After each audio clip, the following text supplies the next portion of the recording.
আর আমার যে 5টা সন্তান, এই ওরা যখন বিপদে পড়েছিল আমি একটা কথা তোমার কাছে বলেছিলাম। কি কথা? যে আমার সন্তানগণ বিপদে পড়েছে, এই বিপদের হাত থেকে তুমি রক্ষা করো। কিন্তু জানো, এটা আমার বড় ভুল হয়েছে। কেন ভুল হয়েছে জানো? জগতে আমার বলতে তো কিছু নাই, যা দিয়েছো তুমি দিয়েছো, যা কিছু আছে সব তোমার। আমার নিজের বলতে তো কিছু নাই। আমার এই চাওয়াটা ঠিক হয়নি। আমি যে চেয়েছিলাম তোমার কাছে যে আমার সন্তানেরা বিপদে পড়েছে, এই বলাটা আমার ঠিক নয়। কেননা জগৎ বিশ্ব ব্রহ্মাণ্ডের যত জীব, যত কিছু সৃষ্টি, তা সব তোমার, তা সব তোমার, আমার বলতে কিছু নাই। তাই বললেন কি যে আমি যে মা, আর এই যে আমার 5টা সন্তান, আমি যে বলেছিলাম আমার সন্তান বিপদে পড়েছে, হে ভগবান, আজ আমি যেন আমার বলে দাবি না করি, মা আর সন্তানের বন্ধনটা তুমি কেটে দিয়ে যাও। কোন বন্ধনটা? না, মা আর সন্তানের যে মায়ের বাঁধনটা তুমি কেটে দিয়ে যাও। কেন? কুন্তী দেবীকে কৃষ্ণ বললেন, কেন পিসিমা তুমি মা আর সন্তানের এই মমতার বন্ধনটা কাটতে চাইছো? কেন কাটতে চাইছে জানো? আমি যে আমার বলে দাবি করছি না, এই আমার বলে দাবি করাটা তো ঠিক নয়। তাই ওরা যদি আবার বিপদে পড়ে, আবার তো তোমার ডাকবে, আমিও তোমার শরণাপন্ন হব। আমি যেন সেদিন একটি কথা বলতে পারি, হে কৃষ্ণ, হে শ্যাম সুন্দর, হে মনোহার ঘনশ্যাম, তোমার ভক্তরা বিপদে পড়েছে, তোমার ভক্তদের বিপদের হাত থেকে তুমি রক্ষা করো। আমি যেন সেদিন বলতে পারি তোমার ভক্তরা বিপদে পড়েছে। আমি যেন সেদিন মুখে না আসে যে আমার সন্তান বিপদে পড়েছে, এ কথা যেন না বলতে হয়। আমি যেন বলি যে তোমার সন্তানেরা বিপদে পড়েছে, তোমার সন্তানদের বিপদের হাত থেকে তুমি রক্ষা করো। 10 মিনিট ভাগবত কথা অতল সমুদ্র, বসতে বসতে চলে যাওয়ার সময় কখন জানা সেই হরিকথা। যাই হোক, সংক্ষেপে আমি বিশ্রাম করব। হয় কি, একবার বসলে উঠতে মন চায় না। কেন? মনে হয় কি, ওই ব্রহ্মা আদি দেবগণ, শিব ঠাকুর পঞ্চমুখে ভগবানের নাম করেও তার পিপাসা নিবৃত হয়। ব্রহ্মা চতুর্মুখে ভগবানের নাম করেছিল, বলেছিল যে আহা, এই 4টা মুখে কি তোমার কথা, তোমার নাম করে কি পিপাসা নিবৃত হয়? হয় না। আর এই সামান্য সময় ভাগবত হলো না, ভাগবত হলো মহাসমুদ্র, মহাপ্রেমের অমৃতের সাগর। এই অমৃত কখনো সংক্ষিপ্ত সময়ে আস্বাদন করা যায় না। আর ভাগবত অনুষ্ঠানটা সবসময় লাস্টে রাখতে হয়। কেন? ভগবান বললেন এই ভাগবত হলো সাক্ষাৎ ভগবান, ভাগবতের পরে অন্য কিছু দেবেন, ভাগবতের আগে দিয়ে দেবেন। ভাগবত হলেন সাক্ষাৎ ভগবান। কেন না, ভগবান চলে গিয়েছিল যখন, তখন বলে গিয়েছিল যে আমি এই বাগময়ী মূর্তি রূপে, ভাগবত রূপে প্রতিটা গৃহে গৃহে আমি অবস্থান করব। আমরা ভাগবত আরতি করে নিই না, সবাই আরতিতে উঠে দাঁড়ায়। কেন না, সাক্ষাৎ ভগবানের আরতি হচ্ছে। আর ভগবানের কথা যেখানে হয়, ভগবান সেখানে না এসে থাকতে পারে না। এই আজকের অনুষ্ঠানটা মানত করেছিল, এই অনুষ্ঠানে সবার আগে কে এসেছিল বলতে পারেন? সবার আগে কে এসেছিল? আপনারা বলতে পারেন যে এই লাইট মাইক প্যান্ডেল করেছে, সে আগে আসছে, এই অমুক ভক্ত আগে আসছে। কেউ বলতে পারেন না তাপস আগে এসেছে হরিকথা শোনানোর জন্য। কিন্তু না জানো, এই গৃহকর্তা যেদিন সংকল্প করেছিল, সেদিন ভগবান তার সংকল্পটা না, তার সেই সংকল্পটাতে স্বাগত জানিয়ে ভগবান বললেন, যা তোর সংকল্প পূরণ হবে। তোর ভাগবত অনুষ্ঠানে সবার অগ্রে আমি ভগবান, আমি শ্যামসুন্দর সবার অগ্রে গিয়ে তোর সেই ভাগবত অনুষ্ঠানে আমি সম্মুখ পানে বসে তোর সেই কথা, আমার সেই গুণের কথা আমার ভক্তের শ্রীবদনে শ্রবণ করব। যাই হোক, সংক্ষেপে আমরা এরপরে কীর্তন গান আছে। আমি এই লীলাটা একটু মাথায় নিয়ে যাবো শুধুমাত্র। আধা ঘন্টা সময় দিয়েছেন, 20 মিনিটের মধ্যে আমি সংক্ষেপ করবো। প্রেম সে বলো রাধে রাধে। এত কৃপণ কেন আপনার? সবাই বলতে হবে, সবাই। আমি শুনতে পাচ্ছি না, না আমার কানের সমস্যা হয়েছে? ও আমার কানের সমস্যা হলো না? সবাই বলেছেন? একটু জোরে বলবেন রাধে রাধে। রাধে রাধে। শুনতে পাইনি, আরো জোরে বলবেন রাধে রাধে। রাধে রাধে। এবার হয়েছে। এবার শুনতে পেয়েছি, একটু জোরে বলবেন, কেননা আমারও কান মনে হয় ভালো না, আর আপনাদের ওই ছোট রাধে রাধে ডাকতে আমার কানে আসছে না। একটু জোরে বলবেন, কেননা 100 বার কৃষ্ণ নাম করলে যে ফল লাভ হয়, একবার রাধা নাম বললে সে ফল লাভ হয়। একটু রাধে রাধে বলবেন, কেন না কৃষ্ণ চিরঋণী হয়ে আছে রাধা রানীর কাছে। রাধা রানীর কাছে গিয়ে বলেছিল যে তোমার প্রেমের ঋণ আমি কিভাবে শোধ করবো, কিভাবে শোধ করব? লিখে দিয়েছিলেন যে আমি তোমার চরণের দাস অনুদাস। কৃষ্ণ রাধা রানীকে বললেন, হ্যাঁ রাধে, আমি তোমার চরণের দাস অনুদাস, আমি তোমার প্রেমের ঋণ শোধ করতে পারবো না। বললেন যে না, ঋণ শোধ হবে কোন দিন? না রাধার প্রেমের ঋণ শোধ হবে সেই দিন, যেদিন নদিয়ায় গৌর হবেন হরি, সাধের গোলক তেজি পথের কাঙাল সাজি, ধোলাই হা কৃষ্ণ হা রাধে বলে ধোলাই দেবে গড়া হরি।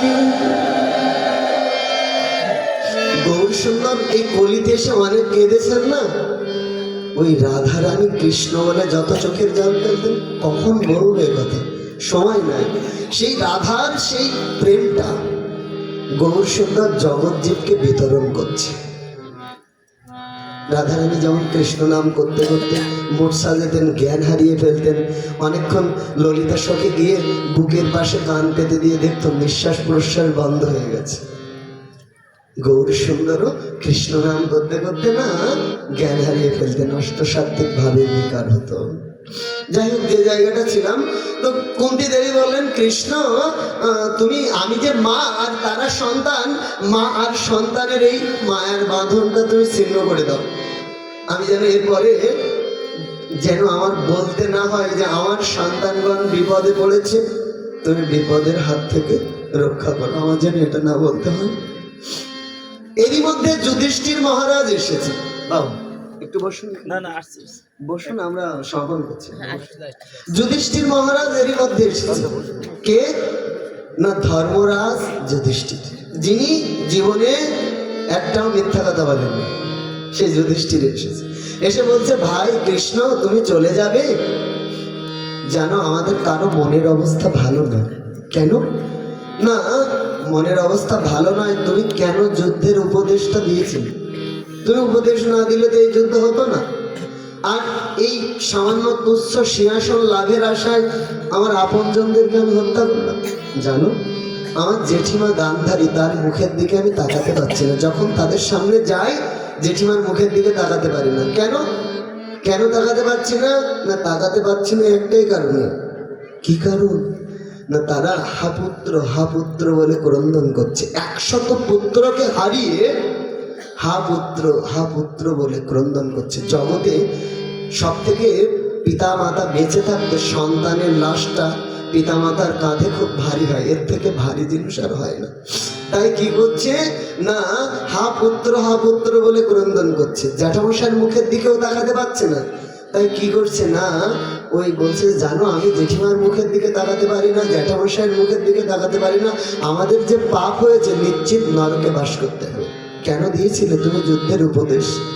কৃষ্ণ বললেন, দাদা এই তোমরা ধর্মযুদ্ধ করেছো, তোমাদের কোনো অপরাধ হয়নি, তুমি সিংহাসন গ্রহণ করো। কেন না তুমি যদি সিংহাসন, বাবা ওইটা ওখানে রাখুন,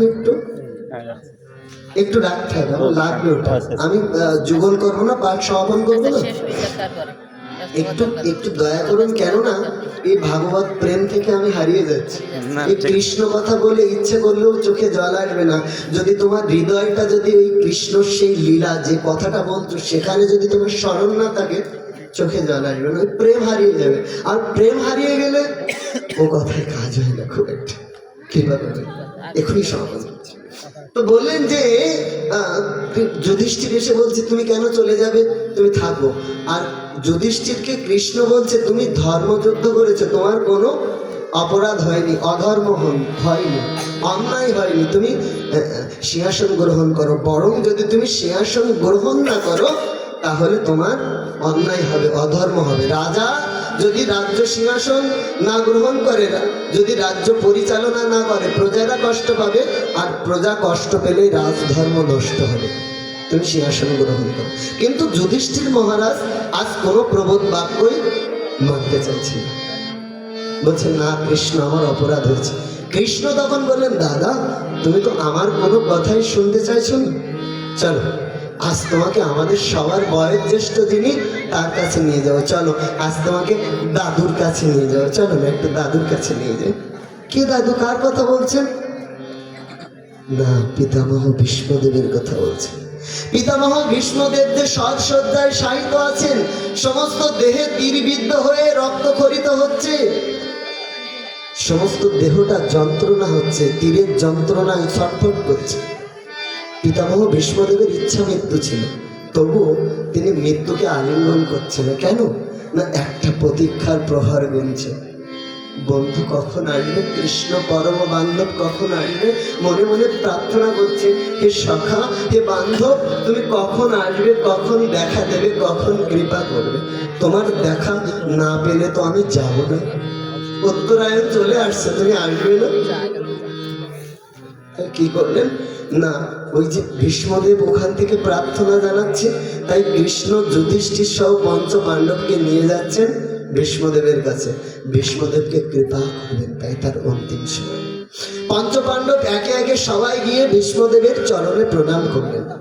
আর সবার শেষে আমার অনাদিরাধি গোবিন্দ না পিতামহ ভীষ্মদেবের চরণে প্রণাম করলেন। কেন?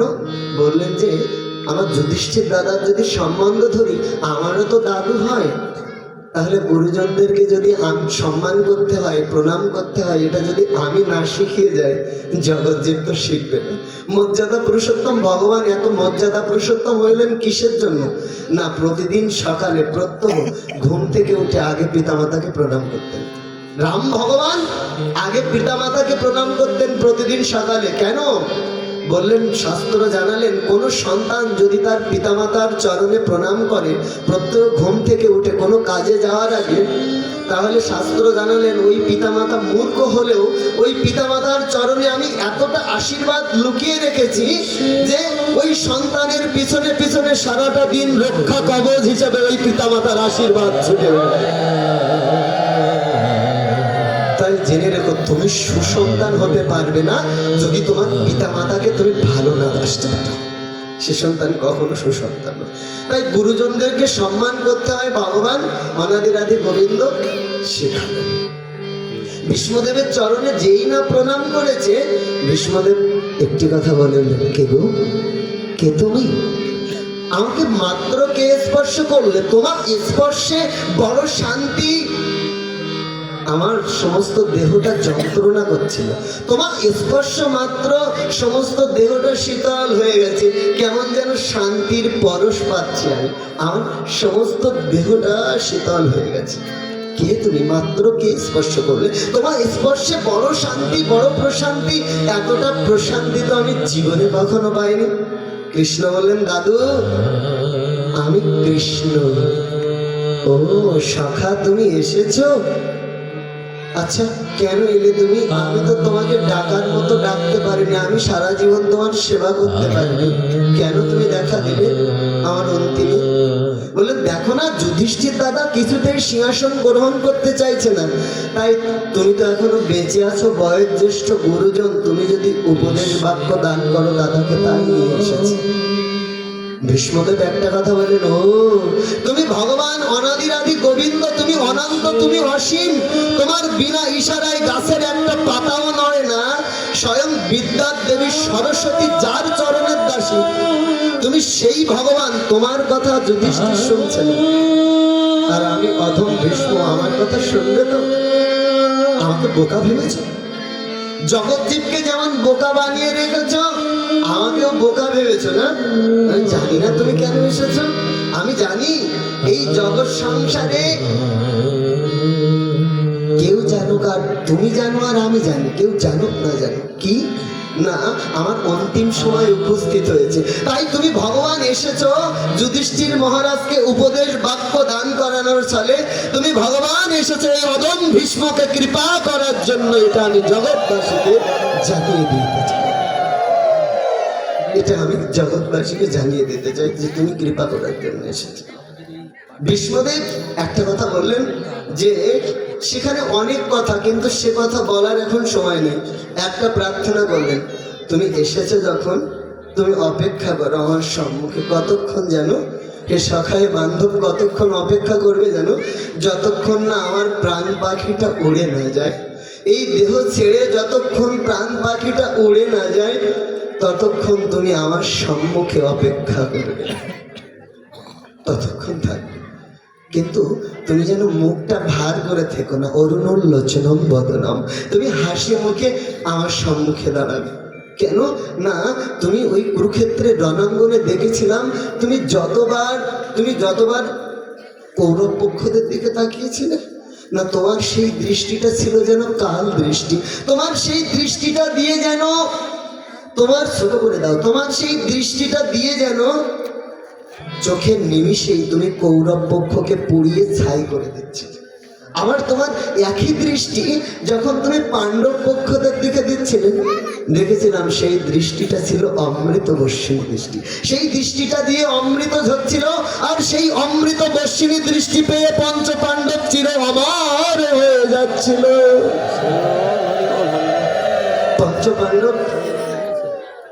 পঞ্চ পাণ্ডব চির অমর হয়ে যাচ্ছিল তোমার সেই দৃষ্টিটা পেয়ে। তো কি করলেন? বললেন যে তুমি একটু হাসি মাখা বদনে আমার সম্মুখে দাঁড়াও, আর বললেন তোমার ওই পার্থ সারথী রূপমাধুরী সেটা আমার বিদায় লগ্নে তুমি আমাকে দর্শন করো। এই গীতার উপরে এই যে রূপটা আছে না, বললেন এই রূপটা তুমি, এই রূপমাধুরীটা আমাকে দর্শন করো। কৃষ্ণ বলেন দাদু আমার তো আরো অনেক রূপ আছে, তাহলে তুমি এটা দর্শন করতে চাইছো কেন? বললেন একটা কারণে চাইছি। কেন জানো? আমি জগতে অনেক ভগবান দেখেছি, কিন্তু কুরুক্ষেত্রের রণাঙ্গনে যে ভগবান ছিল এমন ভগবান আমি কখনো দেখি নাই। কেন না, দেখেছি ভগবান ওপরে থাকে আর ভক্ত চরণতলে ফুল তুলসী নিবেদন করে চরণে সমর্পণ করে, কিন্তু কুরুক্ষেত্রের রণাঙ্গনে দেখেছিলাম ভক্ত ওপরে ছিল আর ভগবান ভক্তের চরণতলে কেমন জানি ভক্তের চাকর হয়ে গিয়েছিল। ভক্ত বলছে ভগবানকে তুমি এদিকে নিয়ে চলো, রথখানা ওদিকে নিয়ে চলো, আর ভগবান ভক্তের বাধ্য সেই চাকরের ন্যায় সেই রথখানা সেদিকে নিয়ে যাচ্ছে। তাই বললেন এমন ভক্তের চাকর ভগবানকে যে আমি আর কখনো দেখি না। তাই আমার অন্তিম দিনে আমার সেই ভক্তের চাকর ভগবানকে একটু আমি দর্শন করতে চাই। পিতামহ ভীষ্মদেবকে ওইটা দর্শন করালেন, সেই পার্থ সারথী রূপ। ভীষ্মদেব এটা দর্শন করতে করতে এহ লীলা সংবরণ করলেন। স্বর্গ থেকে দেবতারা পুষ্পবৃষ্টি করতে লাগলেন, সবাই জয় জয় ধ্বনি করতে লাগলেন, জয় পিতামহ ভীষ্মদেব কি জয়। আমরা এই জোগলটা দিয়েন না, জোগলটা দিয়েন না, কেন কীর্তন হবে তো জোগলটা দিয়েন না। তো কীর্তন হোক, আমরা পাঠের সমাপনী কীর্তন দেবে, যুগলটা তো হবে। পাঠ সমাপনী কীর্তনটা আমরা দিই।